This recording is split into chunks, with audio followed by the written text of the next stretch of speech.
Bartholin, parce que chez nous, c'est un urbaniste qui a cette double culture franco-belge, voilà, et qui est très, très axé sur l'approche européenne de la qualité architecturale. Et après, à Florian, qui nous a accompagnés pour la visite guidée tout à l'heure à la main. Bon, je ne vais pas faire trop long, mais j'ai une belle invitation dans la présentation qui m'a été faite, réparer la ville. Et je l'ai vécu là, juste au mois de... C'était vers le mois de novembre. J'ai été visiter la Villa Autric à Bruxelles. Classique. Et ma grand-mère habitait Scarbeck. Elle m'a raconté ce qu'elle a vécu hier, quand on s'abritait dans les caves, comment le quartier vivait avant, comment le quartier a vécu après. Moi j'ai connu Scarbeck qui se vidait de tous ses habitants, et depuis que j'habite en France, Scarbeck n'a pas arrêté de se rénover, de se réparer, d'être réhabilité. Donc comme quoi c'est possible de réhabiliter une ville. Et ça c'est génial de voir ça dans plusieurs villes, et ça rend d'autant plus révolté quand on voit le peu d'attention qu'on porte à la ville. Le sujet de mettre la ville en carrière, en décharge, c'est un vrai sujet ici. Quand j'ai quitté l'agence de développement et d'urbanisme pour la Chambre de commerce et d'industrie de Grandly en 2006, 2005, 2006, on a créé d'énormes pyramides de déchets ici sur la métropole. Quand vous arrivez dans l'entrée de la métropole, vous en voyez partout, le long des échangeurs d'autoroute, le long du canal. Ici, il suffit d'aller vers les briqueteries de Liers, Auchan, de la Mémoire. Vous avez tout le traitement des déchets du BTP là-bas depuis des décennies. Quand vous allez un petit peu plus loin, vous voyez des communes entières qui sont recouvertes de ces montagnes de déchets. Et aujourd'hui, on parle de faire de la ville durable. Quand j'ai quitté l'agence de Manille, Nathan Starkman, qui était le directeur de l'agence de Manille, qui avait travaillé pendant un peu plus d'une décennie sur la reconstruction du patrimoine haussmannien de manière moderne, en prenant soin.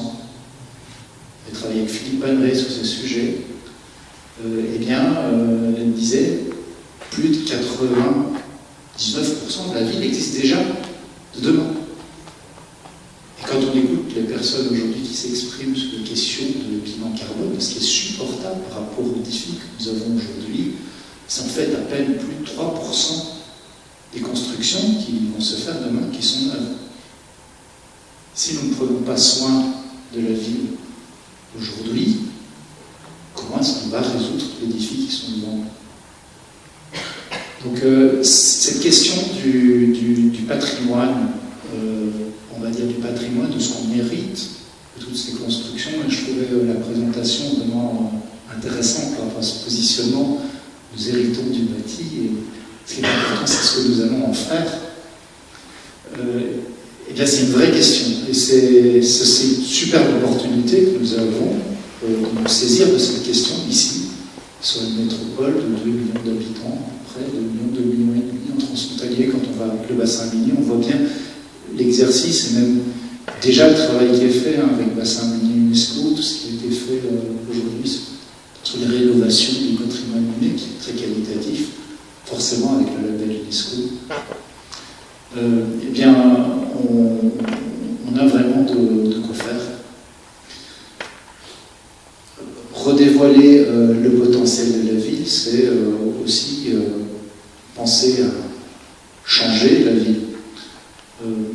La présence du végétal est vraiment très faible sur ce territoire. Ça, c'est pas forcément amélioré.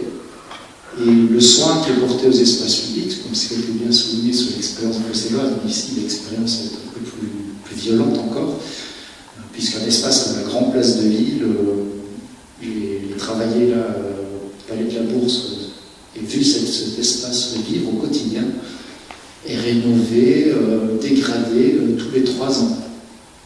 Et on va faire, sur un mois, on va faire 10 trous dans cette place qu'on va combler avec du bitume. On a des espaces, on comble avec du bitume. Ensuite, on va payer une entreprise qui va faire le pavage 3 ans après de toute la grande place, qui est l'espace du cœur de l'île. Je travaille actuellement avec des hyper voisins à Paris. C'est un quartier du 14e où on développe l'hyper-voisinage. Et dans ce quartier, on a évoqué avec la ville de Paris la question d'une délégation de services citoyenne. Où se trouve la limite entre une gestion fonctionnelle de la ville qui peut être absurde et celle où on redonne la ville en partie à ses habitants. Parce que le défi de la ville qu'on construit, c'est laquelle on donne de la qualité, c'est une ville relationnelle, c'est une ville où on doit pouvoir construire une relation de dialogue. Or, si je remonte au début de l'intervention, c'est bien un manque de dialogue.